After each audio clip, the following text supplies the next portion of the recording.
Mes chers amis chasseurs, je crois qu'il était temps qu'on se parle. Il était temps que je vous parle. Je vous parle d'une situation difficile pour moi, pour vous tous, qui laissera des traces. J'en ai bien peur malheureusement, qui provoque la colère de certains, peut-être moins l'enthousiasme d'autres, mais qui de toute façon va laisser durablement une plaie ouverte entre nous, que j'espère pouvoir combler le plus vite possible en ramenant tous les chasseurs à la chasse dans de bonnes conditions, c'est-à-dire pas seulement comme des régulateurs à sang-froid, mais comme des gens qui aiment la chasse, la convivialité et qui prennent du plaisir à la pratiquer avec leurs amis ou en famille. Alors on a un problème, c'est que nous sommes confinés. Vous l'avez compris, les missions de service public peuvent être appliquées, pas les autres, et ça c'est déjà quelque chose de très nouveau et de très douloureux pour une grande partie d'entre vous. Les missions de service public, c'est quoi? C'est simple dans le fond, c'est on est obligé de répondre à la demande de l'État, d'organiser et de structurer le prélèvement des animaux susceptibles de faire des dégâts aux intérêts économiques, qu'ils soient agricoles, sylvicoles ou tout autre. Même d'ailleurs les accidents de la route qui seraient en explosion totale si on n'agissait pas dans nos forêts rapidement en ce mois de novembre. Il faut bien comprendre que la mission de service public, c'est quelque chose qui est directement lié à l'existence des fédérations de chasseurs. Si on n'a pas de mission de service public, on est comme les autres. On est comme nos voisins belges ou allemands. C'est-à-dire qu'on n'est plus structuré, on n'est pas unis, on ne cotise pas directement sur un permis, tout ce qui revient en partie aux fédérations. On se retrouverait dans une position, je dirais, de bénévolat de votre part, mais qui enlèverait tout le poids à la chasse française. Plus de fédération, plus de CHRAN, plus de FNC, et un seul chef, le ministre ou la ministre de l'écologie en l'occurrence, parce que c'est une femme aujourd'hui qui a ce poste. Je ne vous fais pas de dessin, la liste des espèces chassables, surtout pour les migrateurs, la peau de chagrin, imaginez vous retrouver à tirer juste le col vert d'ici 2-3 ans, 4-5 ans, plus de bécasses, plus tout ça, comme nos voisins d'ailleurs, on n'invente rien, il suffit de regarder ce que font les autres et vous allez vite comprendre. Donc je pense qu'il faut bien saisir que ces missions de service public, c'est ce qui nous permet d'exister. Alors c'est vrai, c'est une nouveauté, on ne s'était jamais retrouvé dans cette position à devoir utiliser ce mode d'approche de la régulation à travers les missions de service public. Je vous l'ai écrit il y a quelques jours, le bonheur des uns n'a jamais fait le malheur des autres.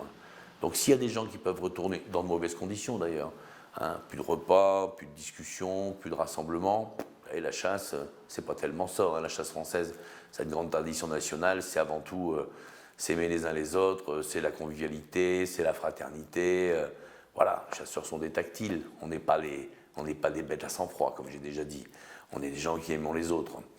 Donc ce sera une régulation, mais une régulation un peu particulière. Pour les autres chasseurs, j'entends parfaitement la colère du petit gibier, j'entends la colère du gibier d'eau. Il n'empêche que ce serait stupide de dire aujourd'hui, renvoyons à la maison tous ceux qui chassent le grand gibier. En ce qui me concerne, il n'en est pas question. Je préfère me battre pour que les chasseurs de petit gibier et les chasseurs de gibier d'eau puissent accéder à la chasse demain.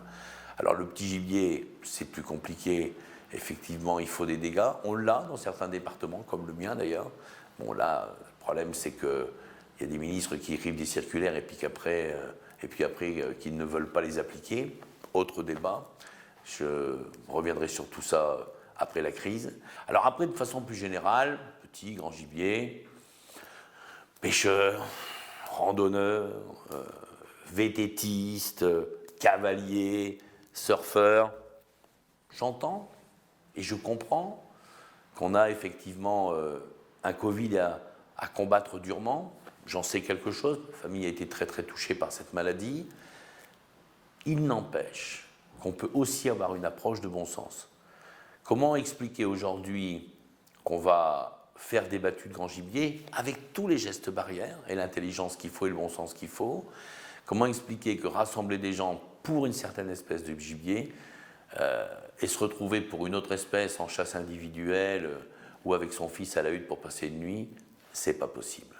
Comment expliquer qu'un cavalier seul dans la nature, un pêcheur au bord de l'eau avec son gamin, voilà, un sportif sur sa planche qui fait du surf, comment expliquer que ces cas de figure-là, effectivement, ne puissent pas être appliqués? Là, je pense, et je demande au Premier ministre de reconsidérer sa position. Je crois qu'on a bien compris ce que c'était le Covid. Les Français ne sont pas des abrutis. On a vu ce que c'était le premier confinement, on a vu ce que c'est la maladie, on sait ce que la maladie est capable de nous faire et de faire à tout le monde. Donc à partir de là, il faut absolument qu'on puisse accéder aussi à des petites bouffées d'oxygène pour tenir le coup. Et dans nos passions, être privé de nos passions, c'est quelque chose d'extrêmement difficile à comprendre. Alors, il y a peut-être des choses qu'on ne peut pas faire, je le sais, il y a sûrement des choses qu'on peut améliorer.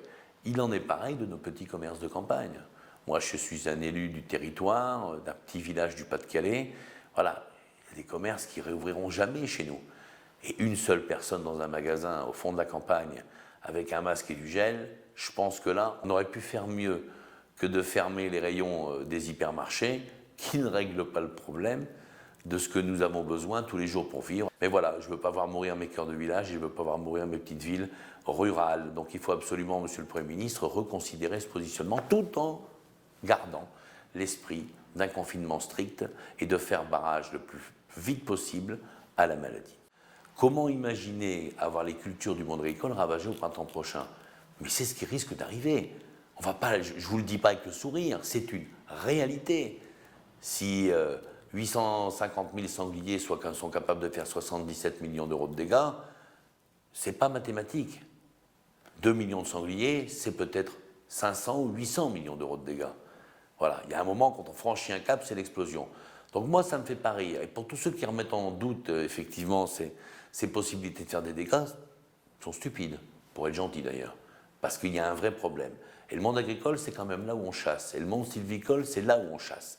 Donc si aujourd'hui, il faut les aider et préserver leurs intérêts économiques et préserver l'avenir de la chasse, parce que si demain on doit avoir de tels dégâts et de telles populations qui explosent, rassurez-vous, on n'aura pas besoin de nous longtemps. Donc il est urgent, effectivement, de protéger les intérêts économiques des ruraux à travers l'agriculture et la sylviculture. Et je vais revenir quelques instants sur le gibier d'eau. Alors je le sais que vous êtes les enfants terribles de la chasse française. Je vous connais. Je viens de cette frange de la chasse. Vous savez que toute mon histoire, elle est d'une chasse de petits gibiers et de gibier d'eau. J'ai souvent parlé et écrit d'ailleurs pas mal de lignes sur tout ça. Je comprends ce que vous vivez, je comprends votre frustration, je sais combien la passion est forte, tenace et vivante au sein du monde du gibier d'eau et des migrateurs, où j'associerai d'ailleurs les chasseurs de bécasses, qui ont une passion tout aussi forte. Les autres n'ont pas moins de passion, mais je sais qu'on est dans le culte de ces chasses. Néanmoins, je dois vous dire que je ne suis pas content du tout de ce que j'ai vu, de ce que j'ai lu. Voilà, j'ai vu des vidéos, j'ai vu des écrits, j'ai eu des questions, j'ai eu des messages. Je crois, mes amis, que vous vous trompez. Si vous pensez que je suis là pour ne pas défendre vos intérêts, vous n'avez rien compris.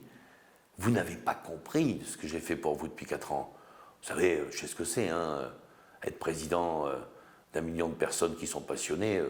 Je n'attends pas de remerciements, mais j'attends un minimum quand même de correction. Voilà. Alors plutôt que de suivre des gourous qui montent sur des tabourets pour vous haranguer à faire des conneries, écoutez-moi et écoutez vos présidents de fédération qui, eux, savent effectivement ce qui est bien pour vous. Parce que nous, on se bat tous les jours. On n'est pas de passage au milieu d'une crise. Voilà. On n'a pas des intérêts politiques avec des partis qui rêvent de déstabiliser tout ça ou de foutre le feu à nos campagnes. Nous, on est là toute l'année et on est là depuis toujours. Alors, on vous défend, on se bat pour vous, mais attention de ne pas aller trop loin dans la connerie. Et là, je vous le dis, il y en a qui sont en train de faire des grosses conneries. Donc ça ne me plaît pas et je veux que tout le monde se reprenne. S'il y a des choses qu'on va essayer de changer, je l'ai dit, je le ferai et je me battrai. Mais si vous allez trop loin, il y a un moment, il n'y a personne qui saura vous récupérer, moi le premier. Alors qu'on a la grippe aviaire, l'influenza aviaire qui arrive, qui entoure actuellement la France. Si on était dans nos huttes, je pense qu'on pourrait faire un bon boulot, comme on l'a toujours fait, prélever des oiseaux, pouvoir effectivement les vérifier si la maladie est là, comment elle progresse, où elle va. Des fois, peut-être tuer un oiseau qui a la maladie et empêcher qu'elle se disperse au sein de notre propre territoire, ou simplement la pression de chasse pour faire voler les oiseaux et éviter d'avoir des quantités d'oiseaux qui restent au même endroit et qui sont très près, et qui sont dans une situation de promiscuité très forte, comme on l'a vu aux Pays-Bas, ce qui est une des raisons d'ailleurs pour laquelle la maladie est encore une fois arrivée par les Pays-Bas. Toutes ces grandes zones où il y a beaucoup de migrateurs qui ne sont pas chassés, sont des zones où les oiseaux attendent, restent, et voilà, et se contaminent les uns les autres. Donc c'est pour toutes ces raisons qu'on a une vraie fonction et qui serait normal aujourd'hui de mettre en application. C'est ce que je demande à l'État. Beaucoup d'entre vous ont relevé également qu'il existait maintenant 2 chasses en France. La chasse plaisir et la chasse de régulation. Rassurez-vous, il n'y a pas 2 chasses en France. Il n'y en a qu'une. C'est la chasse. La chasse qui nous procure du plaisir, la chasse qui nous permet d'échanger, d'être ensemble, de vivre des moments de convivialité, de vivre des moments de... Ce que j'appelle souvent d'ailleurs, c'est ces petits bonheurs de la vie. C'est la chasse qui nous fait ça. C'est la chasse des fois qui nous permet de mieux résister. C'est la chasse qui nous permet des fois d'être heureux quand les choses vont mal. C'est la chasse. Donc, il n'y a qu'une chasse, rassurez-vous. C'est la chasse plaisir. Le reste, même si, à travers cette chasse plaisir, on s'emploie effectivement à honorer des missions de service public, mais je ne verrai jamais la chasse, personnellement, et tant que je serai là, comme une chasse qui puisse être une chasse de régulation. Si certains imaginent nous emmener sur ce terrain, je ne parle pas en interne, là ils se trompent parce que ça ne va pas se passer comme ça. On gardera nos notions de chasse-plaisir, et c'est comme ça qu'on se définit, et c'est comme ça qu'on se définira toujours. Alors en conclusion, mes amis, d'abord prenez soin de vous. Les gestes barrières doivent être faits à la chasse, comme dans la vie de tous les jours. Et ça, il faut absolument qu'on soit irréprochable dans ce domaine, pour les autres, mais d'abord pour vous, parce que je ne veux pas que vous soyez malade. Vous dire aussi que la chasse a besoin d'unité. Alors c'est dans l'adversité, c'est dans la crise. Si on voit que nous sommes vraiment soudés, est-ce que la chasse française est soudée? Elle doit être soudée. Moi, mon travail, ce sera effectivement de tirer tous les enseignements de tout ça, de continuer à discuter avec l'État, de tenter de convaincre notre Premier ministre que tout n'est pas parfait et que les choses peuvent être mieux appréhendées, pour l'ensemble des ruraux d'ailleurs. Donc mes amis, on laissera passer la tempête, je tiens le gouvernail, je continue le combat, j'ai des espoirs, et j'ai surtout l'espoir de vous retrouver tous en pleine forme, en pleine santé dans quelques semaines, et qu'on puisse reprendre le plus vite possible les pratiques de chasse qui sont légitimes et qui sont indispensables aux équilibres de la nature. À bientôt.